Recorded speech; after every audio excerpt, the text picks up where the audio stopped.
بسم اللہ الرحمن الرحیم۔ السلام علیکم ناظرین۔ حضرت ابراہیم علیہ السلام اللہ کے پیارے نبی اور حضور صلی اللہ علیہ وآلہ وسلم کے جد امجد ہیں۔ اللہ تعالیٰ نے آپ کو اپنا خلیل یعنی کہ دوست بھی فرمایا ہے۔ ابن عساکر رحمۃ اللہ علیہ نے حضرت اکرمہ رضی اللہ تعالیٰ عنہ سے روایت نقل کی ہے کہ انہوں نے فرمایا کہ حضرت ابراہیم کی کنیت ابو ذیفان یعنی مہمان والا یا مہمان نواز تھی۔ مورخین بیان کرتے ہیں کہ آپ کے والد تارخ کی عمر 75 سال تھی جب ان کے یہاں حضرت ابراہیم علیہ السلام پیدا ہوئے۔ ان کے علاوہ ناہور اور ہاران بھی تارخ کے بیٹے تھے اور ہاران کے بیٹے لوط علیہ السلام تھے۔ حضرت ابراہیم علیہ السلام حضور اکرم صلی اللہ علیہ وسلم سے بہت زیادہ مشابہت رکھتے تھے۔ حضرت عبداللہ بن عباس رضی اللہ تعالیٰ عنہ سے روایت ہے کہ رسول کریم صلی اللہ علیہ وسلم نے فرمایا، میں نے عیسیٰ ابن مریم، موسیٰ اور ابراہیم علیہ السلام کو دیکھا۔ عیسیٰ سرخ فام گھنگریالے بالوں والے اور چوڑے سینے والے تھے اور موسیٰ گندمی رنگت کے فربا بدن تھے۔ صحابہ کرام رضوان اللہ علیہم اجمعین نے عرض کیا، اور ابراہیم علیہ السلام؟ آپ صلی اللہ علیہ وسلم نے فرمایا، اپنے ساتھی محمد صلی اللہ علیہ وسلم کو دیکھ لو۔ مسند احمد 296۔ مورخین کے مطابق حضرت ابراہیم علیہ السلام نے حضرت سارہ علیہ السلام سے نکاح کیا۔ حضرت سارہ بانجھ تھی، ان کے ہاں اولاد نہیں ہوتی تھی۔ تارخ اپنے بیٹے ابراہیم اور ان کی بیوی حضرت سارہ کو لے کر کلدانیوں کی سرزمین سے کنانیوں کے علاقے کی طرف روانہ ہوئے۔ وہ لوگ حران کے مقام پر رہائش پذیر ہوئے۔ وہاں تارخ 250 سال کی عمر میں فوت ہو گیا۔ کنانیوں کی سرزمین بیت المقدس کا علاقہ ہے۔ رستے میں وہ ہاران میں ٹھہرے۔ اس زمانے میں کلدانیوں کا ملک تھا۔ وہ جزیرہ اور شام میں بھی رہے۔ یہ لوگ 7 ستاروں کی عبادت کرتے تھے۔ جن لوگوں نے دمشق کا شہر بسایا وہ بھی اپنے مذہب کے پیروکار تھے۔ یہی وجہ ہے کہ دمشق کے پرانے دروازوں میں ہر دروازے پر ان میں سے ایک ایک ستارے کی عبادت گاہ بنی ہوئی تھی اور وہ ان کے نام کی عیدیں مناتے اور قربانیاں دیتے تھے۔ اسی طرح حران کے باشندے بھی ستاروں اور بتوں کی پوجا کرتے تھے، بلکہ ابراہیم علیہ السلام، ان کی زوجہ اور بھتیجے حضرت لوط علیہ السلام کے سوا تمام دنیا کے لوگ کافر تھے۔ اللہ تعالیٰ نے حضرت ابراہیم علیہ السلام کے ذریعے اس باطل اور گمراہی کو ختم کیا۔ اللہ تعالیٰ نے انہیں بچپن ہی میں عقل سلیم اور رشد و ہدایت سے نوازا تھا، اور جب وہ بڑے ہوئے تو اللہ تعالیٰ نے انہیں رسول بنا کر مابعوث فرمایا اور خلیل کا منصب عطا فرمایا۔ ارشاد باری تعالیٰ ہے، ہم نے ابراہیم کو پہلے سے ہدایت عطا فرمائی تھی اور ہم جانتے تھے۔ سورہ انبیاء آیت نمبر 51۔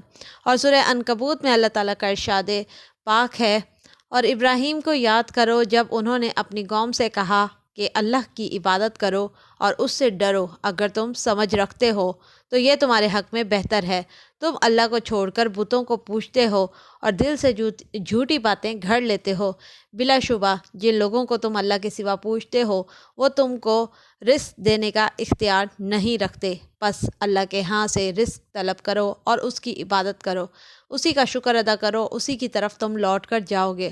اور اگر تم میری تکذیب کرتے ہو تو تم سے پہلے بھی بہت سی امتیں اپنے نبیوں کی تکذیب کر چکی ہیں، اور پیغمبر کے ذمے کھول کر سنا دینے کے سوا کچھ اور نہیں۔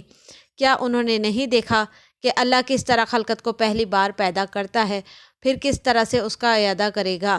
یہ اللہ کے لیے آسان ہے کہ وہ کہ ملک میں چلو پھرو اور دیکھو کہ اس نے کس طرح خلقت کو پہلی دفعہ پیدا کیا، پھر اللہ ہی دوسری دفعہ نئی پیدائش کرے گا۔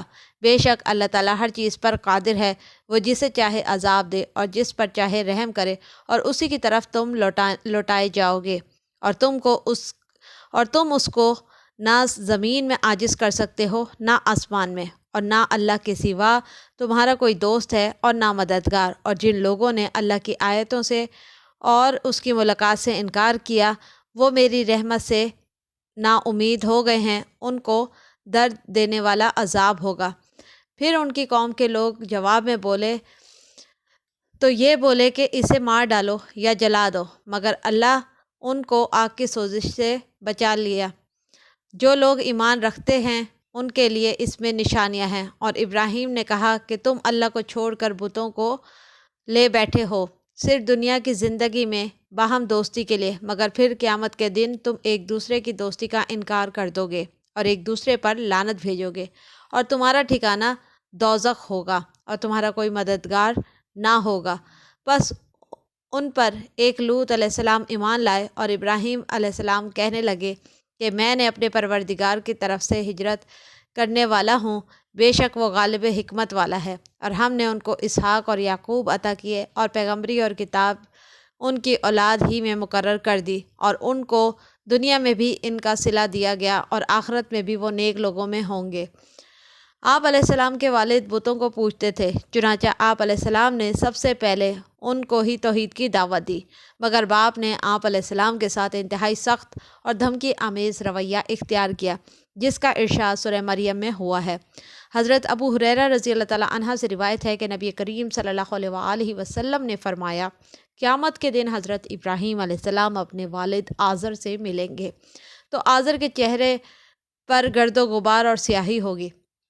ابراہیم علیہ السلام فرمائیں گے کہ کیا میں نے آپ سے نہیں کہا تھا کہ میری نافرمانی نہ کریں؟ وہ کہے گا کہ آج میں آپ کی نافرمانی نہیں کروں گا۔ ابراہیم علیہ السلام فرمائیں گے، یا رب تو نے مجھ سے وعدہ کیا تھا کہ جس دن لوگ قبروں سے اٹھائے جائیں گے اس دن تو مجھے رسوا نہیں کرے گا، اس سے بڑھ کر اور کیا رسوائی ہوگی کہ میرا باپ رحمت سے دور جہنم میں جا رہا ہے۔ اللہ تعالیٰ فرمائے گا کہ میں نے جنت کافروں پہ حرام کر دی ہے۔ پھر فرمایا جائے گا، ابراہیم آپ کے قدموں میں کیا ہے؟ وہ دیکھیں گے تو نجاست میں لتھڑا ہوا ایک بجو نظر آئے گا، جسے ٹانگوں سے پکڑ کر جہنم میں پھینک دیا جائے گا۔ صحیح بخاری حدیث شریف 3350۔ اللہ تعالیٰ نے حضرت ابراہیم علیہ السلام کو مظاہر قدرت دکھا کر ایمان و یقین کا اعلیٰ درجہ اور رتبہ عطا فرمایا، تاکہ آپ علیہ السلام اپنی امت کو دعوت توحید پرزور طریقے اور دلائل کی روشنی میں دے، جس کا بیان سورہ الانعام کی آیت نمبر 75 تا 83 میں ہوا ہے، کہ جس میں بیان ہوتا ہے کہ آپ علیہ السلام نے پہلے ستاروں، پھر چاند، پھر سورج کو اپنا معبود سمجھا، مگر جب وہ باری باری چھپ گئے، بے نور ہو گئے، تو آپ علیہ السلام نے ان سے بیزاری کا اظہار کیا اور اللہ تعالیٰ کی ذات پر غور و فکر کیا اور اپنی قوم سے مناظرہ بھی کیا کہ اجرام فلکی معبود نہیں، وہ کسی بھی چیز پر قادر نہیں، البتہ وہ ذات باری تعالیٰ ہے جو ان تمام چیزوں کو سنبھالے ہوئے ہے، اور یہ تمام چیزیں بھی کسی کے حکم کے تابع ہیں، جیسا کہ اللہ تعالیٰ کا ارشاد ہے، اور رات اور دن اور سورج اور چاند اس کی نشانیوں میں سے ہیں، تم لوگ نہ تو سورج کو سجدہ کرو اور نہ چاند کو، بلکہ اللہ ہی کو سجدہ کرو جس نے ان چیزوں کو پیدا کیا، اگر تم کو اسی کی عبادت کرنا منظور ہو۔ حامیم السجدہ آیت نمبر 37 تا 41۔ اہل بابل بت پرست تھے۔ حضرت ابراہیم علیہ السلام نے ایک زبردست تدبیر کی، جس کا تذکرہ اللہ تعالیٰ نے سورہ انبیاء میں فرمایا ہے۔ واقعہ کچھ یوں ہے کہ قوم کے لوگ عید منانے گاؤں سے باہر گئے تو حضرت ابراہیم علیہ السلام نے ان کے ساتھ جانے سے انکار کر دیا اور فرمایا کہ میں بیمار ہوں۔ جب تمام لوگ چلے گئے تو حضرت ابراہیم علیہ السلام نے ان کے تمام چھوٹے بتوں کو توڑ ڈالا اور صرف ایک بڑے بت کو رہنے دیا۔ جب قوم کے لوگ واپس آئے تو بتوں کو ٹوٹا دیکھ کر بہت ہی غصہ ہوئے۔ انہوں نے حضرت ابراہیم علیہ السلام کو بلوایا اور سوال کیا کہ انہیں کس نے توڑا ہے؟ حضرت ابراہیم علیہ السلام نے فرمایا کہ اس بڑے بت نے چھوٹے بتوں کو توڑا ہوگا، اس سے پوچھ لو۔ لوگوں نے جواب دیا کہ یہ کیسے جواب دے گا؟ تو اس پر حضرت ابراہیم علیہ السلام نے فرمایا کہ جو بول نہیں سکتا، اپنے جیسے چھوٹے بتوں کی حفاظت نہیں کر سکتا، وہ عبادت کے لائق کیسے ہوگا؟ اس پر قوم سے جواب نہ بن سکا اور وہ تل ملا کر رہ گئے اور آپ علیہ السلام کے جانی دشمن ہو گئے۔ انہوں نے مل کر ایک بہت بڑی آگ تیار کی، جس میں آپ علیہ السلام کو پھینکا گیا، مگر اللہ تعالیٰ کے حکم سے وہ آگ ٹھنڈی اور سلامتی والی ہوگی اور آپ کو کوئی نقصان نہیں پہنچا۔ اس واقعے کا ذکر قرآن پاک کی سورہ انبیاء کی آیت نمبر 51 تا 70 میں ہے اور سورہ صفات میں آیت نمبر 83 تا 98 میں ہے۔ حضرت ابراہیم علیہ السلام نے بارہا لوگوں کو سمجھایا کہ بت پرستی کو چھوڑ کر خدا وحدہ لا شریک کی عبادت کریں، مگر ان کے پاس ایک ہی جواب تھا کہ یہ ہمارے باپ دادا کا طریقہ ہے اور ہم اس کو چھوڑ کر تمہاری بات نہیں مان سکتے۔ اس پر آپ علیہ السلام نے فرمایا، تم نے دیکھا کہ جن کو تم پوچھتے رہے، تم بھی اور تمہارے اگلے باپ دادا بھی، وہ بھی میرے دشمن ہیں، لیکن رب العالمین میرا دوست ہے۔ سورہ حشر آیت نمبر 75 تا 77۔ قوم نے حضرت ابراہیم علیہ السلام کو جب آگ میں ڈالا تو اللہ تعالیٰ نے آگ کو حکم دیا، ہم نے حکم دیا کہ اے آگ سرد ہو جا اور ابراہیم پر موجب سلامتی بن جا۔ سورہ انبیاء آیت نمبر 69۔ حضرت ابن عباس رضی اللہ تعالیٰ عنہ سے روایت ہے کہ اگر اللہ تعالیٰ یہ فرماتا کہ ابراہیم پر سلامتی والی ہو جا، سرد ہو جا، تو آگ اتنی ٹھنڈی ہو جاتی کہ اس کی ٹھنڈک سے آپ کو تکلیف ہوتی۔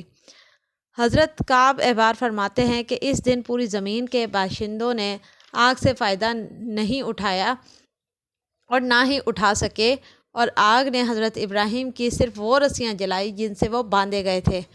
منہال بن عمر رحمۃ اللہ علیہ سے روایت ہے کہ حضرت ابراہیم علیہ السلام نے فرمایا کہ میری زندگی میں کوئی دن اور رات وہاں گزارے ہوئے ایام سے زیادہ خوشگوار نہیں گزرے۔ تفسیر طبری سورہ انبیاء۔ حضرت ام شریک رضی اللہ تعالیٰ عنہ سے روایت ہے کہ رسول اللہ صلی اللہ علیہ وسلم نے چھپکلی کو قتل کرنے کا حکم دیا اور فرمایا وہ ابراہیم علیہ السلام کی آگ میں پھونکے مارتی تھی۔ صحیح بخاری حدیث نمبر 3359، صحیح مسلم حدیث نمبر 2237۔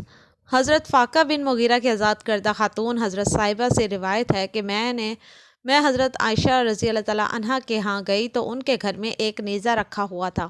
میں نے عرض کیا ام المومنین آپ رضی اللہ تعالیٰ عنہ اس نیزے کا کیا کرتی ہیں؟ انہوں نے فرمایا یہ چھپکلیوں کے لیے ہے، اس کے ذریعے ہم انہیں مارتے ہیں، کیونکہ رسول اللہ صلی اللہ علیہ وسلم نے فرمایا جب ابراہیم علیہ السلام کو آگ میں ڈالا گیا تو زمین کا ہر جانور آپ کی آگ بجھاتا تھا، لیکن چھپکلی آگ میں پھونکے مارتی تھی، اس لیے رسول اللہ صلی اللہ علیہ وسلم نے ہمیں حکم دیا ہے کہ اسے قتل کر دیا کریں۔ مسند احمد حدیث 217۔ گھروں میں بھی چھپکلیوں کو نہ رہنے دیا کریں، فوراً مار دیا کریں، کیونکہ پہلے وار میں چھپکلی کو مارنے پر ایک نیکی ملتی ہے۔ مورخین و مفسرین فرماتے ہیں کہ پوری دنیا پر 4 بادشاہوں نے حکومت کی، جن میں سے 2 مومن اور 2 کافر ہیں۔ مومن حضرات تو حضرت ذوالقرنین اور حضرت سلیمان علیہ السلام ہے، اور کافر بادشاہوں میں نمرود اور بخت نصر ہیں۔ نمرود نے ساری دنیا پر 400 سال حکومت کی اور کفر و شرک کا راستہ اختیار کیا اور خدا ہونے کا دعویٰ کیا، جس پر حضرت ابراہیم علیہ السلام نے فرمایا کہ میرا رب زندہ کرتا ہے اور مارتا ہے، مگر نمرود نے تسلیم نہ کیا۔ حضرت ابراہیم نے اسے کئی بار مناظرہ کیا اور سمجھایا، مگر وہ نہ مانا۔ جس دن حضرت ابراہیم علیہ السلام آگ سے نکلے اس دن بھی حضرت ابراہیم علیہ السلام نے نمرود سے مناظرہ کیا۔ نمرود نے اشیاء خوردنی کا انتظام اپنے ہاتھوں میں لے رکھا تھا، لوگ اس کے پاس غلہ لینے جاتے تھے تو حضرت ابراہیم بھی اس کے پاس دوسرے لوگوں کے ساتھ چلے گئے۔ اس سے پہلے نمرود نے آپ کو کبھی نہیں دیکھا تھا، وہ آپ کو جانتا نہ تھا، اس لیے اس وقت بھی آپ کا مناظرہ نمرود کے ساتھ ہو گیا۔ اس نے حضرت ابراہیم علیہ السلام کو غلہ دینے سے انکار کر دیا۔ آپ اس کے پاس سے آئے تو آپ کے پاس غلہ نہیں تھا۔ آپ علیہ السلام جب گھر کے پاس پہنچے تو آپ نے دونوں بوریاں مٹی سے بھر لی اور دل میں سوچا کہ جب میں گھر پہنچوں گا تو گھر والے بوری بھریاں دیکھ کر مطمئن ہو جائیں گے۔ گھر پہنچ کر انہوں نے بورے اتارے اور خود سو گئے۔ آپ علیہ السلام کی زوجہ حضرت سارہ اٹھ کر بوروں کے پاس گئی اور دیکھا تو عمدہ غلہ بھرا ہوا ہے۔ انہوں نے کھانا تیار کیا۔ جب حضرت ابراہیم علیہ السلام بیدار ہوئے تو دیکھا کہ کھانا تیار ہے۔ انہوں نے پوچھا یہ کھانا کہاں سے آیا؟ زوجہ نے فرمایا جو آپ لائے تھے اسی سے تیار کیا ہے۔ آپ سمجھ گئے کہ یہ اللہ نے معجزانہ طور پر عطا فرمایا ہے۔ زید بن اسلم نے فرمایا اللہ تعالیٰ نے اس ظالم بادشاہ کے پاس ایک فرشتہ بھیجا جس نے اسے اللہ پر ایمان لانے کو کہا، اس نے انکار کر دیا۔ اس نے دوبارہ ایمان لانے کو کہا تو نمرود نے پھر انکار کر دیا۔ اس نے تیسری بار ایمان کی دعوت دی تو نمرود نے پھر انکار کیا اور کہا کہ تو اپنے لشکر جمع کر لے، میں اپنے لشکر جمع کرتا ہوں۔ طلوع آفتاب کے وقت نمرود نے اپنی تمام فوجیں جمع کر لی۔ اللہ نے اتنے مچھر بھیجے کہ سورج ان کی اوٹ میں چھپ گیا۔ اللہ نے لشکر والوں پر مچھر مسلط کر دیے، انہوں نے ان کا سارا گوشت اس طرح سے کھا لیا کہ صرف ہڈیاں باقی رہ گئی۔ ایک مچھر نمرود کے ناک میں داخل ہو گیا، اللہ نے اس کے ذریعے اسے 400 سال عذاب میں مبتلا رکھا، چنانچہ اس کے سر پر ہتھوڑے مارے جاتے تھے، حتیٰ کہ نمرود حکم الہی سے مر گیا۔ نمرود کی ہلاکت کے بعد حضرت ابراہیم علیہ السلام نے جب دیکھا کہ قوم ہر دھرمی انکار اور کفر پر مصر ہے تو آپ علیہ السلام نے نا امید ہو کر ہجرت کا ارادہ فرما لیا، جس کا یہاں سورہ جس کا بیان سورہ عنکبوت، سورہ انبیاء اور سورہ آل عمران میں ہوا ہے۔ حضرت ابراہیم علیہ السلام نے اللہ کی رضا کے لیے اپنی قوم سے جدائی اختیار کر لی اور ان کے ملک سے ہجرت کر کے ملک شام چلے گئے۔ حضرت ابو ہریرہ رضی اللہ تعالیٰ عنہ سے روایت ہے کہ ابراہیم علیہ السلام نے 3 موقعوں کے سوا کبھی جھوٹ نہیں کہا۔ ان میں سے 2 اللہ کے لیے تھے، یعنی جن سے اللہ کے دین یعنی توحید کی حقانیت ثابت کرنا مقصود تھی۔ ایک آپ کا یہ فرمانا کہ میں بیمار ہوں سورہ صفات میں، اور ایک یہ فرمانا کہ یہ کام ان کے بڑے بت سردار نے کیا ہے سورہ انبیاء میں ہے، اور تیسرا قصہ یہ کہ ایک دن حضرت ابراہیم اور حضرت سارہ علیہ السلام سفر میں تھے کہ ایک ظالم بادشاہ کے شہر میں سے گزر ہوا۔ اسے بتایا گیا کہ یہاں ایک مرد آیا ہے جس کے ساتھ ایک حسین ترین عورت ہے۔ آپ علیہ السلام کو اس بادشاہ نے بلایا اور پوچھا کہ یہ عورت کون ہے؟ آپ علیہ السلام نے فرمایا میری بہن ہے۔ آپ نے حضرت سارہ کے پاس جا کے فرمایا کہ سارہ، روئے زمین پر میرے اور تیرے سوا کوئی مومن نہیں۔ اس نے مجھ سے پوچھا تو میں نے بتایا کہ تو میری بہن ہے، اب میری بات کو جھٹلا نہ دینا۔ بادشاہ نے حضرت سارہ کو طلب کر لیا۔ جب حضرت سارہ بادشاہ کے سامنے پیش ہوئیں تو اس نے ہاتھ بڑھا کر آپ کو چھونا چاہا تو اسے پکڑ لیا گیا، یعنی وہ حرکت نہ کر سکا۔ اس نے کہا میرے لیے دعا کریں، میں تجھے تکلیف نہیں پہنچاؤں گا۔ انہوں نے دعا کی تو وہ ٹھیک ہو گیا۔ اس نے پھر آپ کو چھونا چاہا تو پہلے سے زیادہ سخت گرفت میں آ گیا۔ اس نے پھر آپ سے کہا کہ اللہ سے دعا کریں کہ میں آپ کو تنگ نہیں کروں گا۔ آپ نے دعا کی تو وہ ٹھیک ہو گیا۔ جب اس نے اپنے ایک دربان کو بلا کر کہا کہ تم میرے پاس کوئی انسان نہیں، کوئی جن لائے ہو، اس کو لے جاؤ، اور اس نے ان کی خدمت کے لیے حضرت ہاجرہ علیہ السلام کو بھی پیش کر دیا۔ جب سیدہ سارہ علیہ السلام واپس آئیں تو حضرت ابراہیم علیہ السلام عبادت میں مشغول تھے اور اللہ تعالیٰ سے حضرت سارہ کی حفاظت کے لیے دعا کر رہے تھے۔ انہوں نے حضرت سارہ سے اشارے سے پوچھا کہ کیا ہوا؟ حضرت سارہ علیہ السلام نے فرمایا اللہ نے کافر کی سازش کو ناکام کر دیا اور خدمت کے لیے ہاجرہ علیہ السلام دے دی۔ اس کے بعد حضرت ابراہیم علیہ السلام واپس مصر سے ارض مقدس کی طرف لوٹ آئے۔ آپ کے ساتھ مویشی، غلام اور بہت سا مال تھا، اور حضرت ہاجرہ بھی آپ کے ہمراہ تھی۔ حضرت لوط علیہ السلام جو کہ حضرت ابراہیم علیہ السلام کے بھتیجے ہیں، حضرت ابراہیم کے حکم سے صدوم شہر کی طرف روانہ ہوئے اور وہیں قیام پذیر ہوئے۔ اللہ تعالیٰ نے حضرت ابراہیم علیہ السلام پر وحی نازل فرمائی تو آپ نے اللہ کے حکم سے نظر اٹھا کر مشرق و مغرب، شمال و جنوب کی طرف دیکھا۔ اللہ تعالیٰ نے آپ کو بشارت دیتے ہوئے فرمایا میں یہ سرزمین تجھے اور تیری اولاد کو قیامت تک کے لیے دے دوں گا، اور تیری اولاد کو بڑھاؤں گا حتیٰ کہ وہ ریت کے ذروں کے برابر ہو جائیں گے۔ حضرت ابراہیم علیہ السلام کو دی گئی اس بشارت میں امت محمد صلی اللہ علیہ وسلم بھی شامل ہے۔ رسول اللہ صلی اللہ علیہ وسلم کا فرمان ہے اللہ نے میرے لیے زمین سمیٹ دی تو میں نے اس کے مشرق و مغرب حصے دیکھے۔ میری امت کی سلطنت وہاں پہنچے گی جو حصہ سمیٹ کر مجھے دکھایا گیا ہے۔ صحیح بخاری حدیث نمبر 2879۔ حضرت ابراہیم علیہ السلام نے اللہ سے پاک باز اولاد کی دعا فرمائی، اللہ تعالیٰ نے آپ کو اس کی خوشخبری دی۔ جب حضرت ابراہیم علیہ السلام کو بیت المقدس میں رہتے ہوئے 20 سال ہو گئے تو حضرت سارہ علیہ السلام نے حضرت ابراہیم علیہ السلام سے کہا کہ رب نے مجھے اولاد سے محروم رکھا ہے، آپ علیہ السلام میری لونڈی ہاجرہ کے پاس جائیں تو شاید اللہ تعالیٰ آپ کو اس سے اولاد دے دیں۔ جب حضرت ابراہیم علیہ السلام حضرت ہاجرہ کے پاس گئے تو وہ امید سے ہو گئی، اور جب حضرت اسماعیل علیہ السلام پیدا ہوئے تو اللہ تعالیٰ نے حضرت ابراہیم علیہ السلام کو حضرت اسحاق علیہ السلام کی خوشخبری سنائی کہ وہ سارہ علیہ السلام کے بطن سے ہوں گے، اور اسماعیل کو میں برکت دوں گا، کثرت دوں گا اور بہت زیادہ بڑھاؤں گا۔ اس سے 12 سردار پیدا ہوں گے اور میں اسے ایک بڑی قوم کا سردار بناؤں گا۔ اس پر حضرت ابراہیم علیہ السلام نے اللہ کو سجدہ کیا۔ بہرحال جب حضرت اسماعیل علیہ السلام پیدا ہوئے تو حضرت سارہ جذبات پر قابو نہ رکھ سکے اور انہوں نے حضرت ابراہیم علیہ السلام سے فرمایا کہ انہیں ان کے سامنے نہ رکھیں۔ حضرت ابراہیم علیہ السلام حضرت ہاجرہ اور ان کے بیٹے حضرت اسماعیل علیہ السلام کو لے کر چلے حتیٰ کہ مکہ مکرمہ جا کر ٹھہرے۔ اسماعیل علیہ السلام اس وقت شیر خوار تھے۔ جب حضرت ابراہیم علیہ السلام ان کو چھوڑ کر چلنے لگے تو حضرت ہاجرہ نے ان کا دامن پکڑا اور کہنے لگی کہ آپ ہمیں چھوڑ کر کہاں جا رہے ہیں؟ ہمارے پاس تو ضرورت کی اشیاء بھی نہیں ہیں۔ جب بار بار سوال کرنے پر جواب نہ ملا تو انہوں نے کہا کیا آپ کو اللہ نے یہ حکم دیا ہے؟ فرمایا ہاں۔ تو ہاجرہ نے فرمایا کہ اگر یہ بات ہے تو وہ ہمیں کبھی ہلاک نہیں ہونے دے گا۔ پھر حضرت ابراہیم علیہ السلام چلتے چلتے دور پہنچ گئے تو انہوں نے ہاتھ اٹھا کر کعبہ شریف کی طرف منہ کر کے دعا فرمائی، اے پروردگار، میں نے اپنی اولاد میدان مکہ میں جہاں کھیتی نہیں ہے تیرے عزت والے گھر کے پاس لا بسائی ہے۔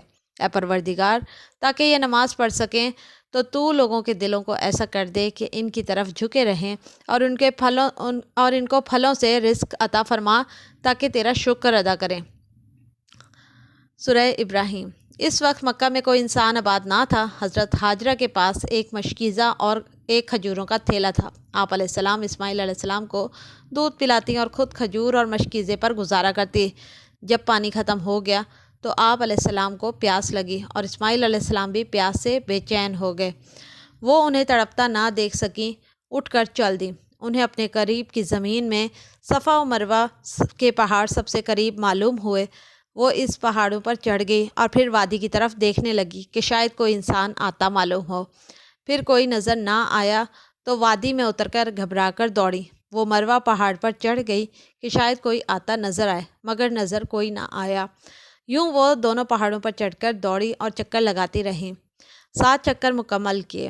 حضرت عبداللہ ابن عباس رضی اللہ تعالیٰ عنہ فرماتے ہیں کہ رسول اللہ صلی اللہ علیہ وسلم نے فرمایا، لوگ اسی وجہ سے ان دونوں پہاڑوں صفا و مروہ کے درمیان دوڑتے ہیں۔